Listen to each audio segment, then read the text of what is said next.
Hello বন্ধুরা, রঞ্জিতার ঘরোয়া রান্নাঘর থেকে তোমাদের সবাইকে স্বাগত জানাই। আজকে একটা নতুন রেসিপি নিয়ে এলাম।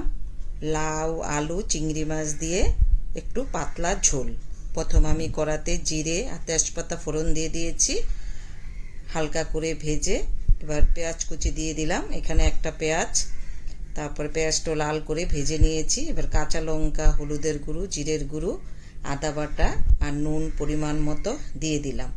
এখন আমাদের এখানে গ্যাসের খুব আইসিড চলছে, তাই শর্টকাটে তোমাদেরকে রান্নাটা করে দেখাচ্ছি।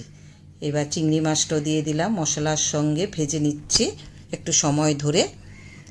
এবার মশলাটা ভাজা হয়ে গেছে, এবার লাউ আর আলুগুলো দিয়ে দিচ্ছি, দিয়ে ওটা মশলার সঙ্গে ভালো করে মিশিয়ে নেব। এই লাউয়ের ঝোলটা ভাতের সঙ্গে রুটির সঙ্গে খেতে খুব ভালো লাগে। এবার পরিমাণ মতো গরম জল দিয়ে দিলাম, দিয়ে কিছুটা ধনেপাতা কুচি দিয়ে দিচ্ছি। একটা কাঁচা লঙ্কা দিয়ে রান্নাটা করেছি আমি। এবার দুটো সিটি দেব, খেতে খুব সুস্বাদু হয়। যারা কখনো এইভাবে খাওনি একবার হলো বানিয়ে খেয়ে দেখতে পারো। ভাতের সঙ্গেও ভালো লাগে, রুটির সঙ্গেও ভালো লাগে।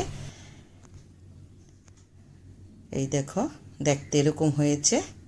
এবার কিছুটা ধনেপাতা দিয়ে দিলাম। যদি রেসিপিটা ভালো লাগে তোমরা এভাবে করে দেখতে পারো। এবার একটা বাটিতে তুলে নিচ্ছি। তবে আমার বাড়িতে রুটির সঙ্গে সকালে সবাই খেয়েছে। যদি রেসিপিটা ভালো লাগে একটু লাইক শেয়ার করে দিও। সবাই ভালো থেকো, সুস্থ থেকো, পাশে থেকো।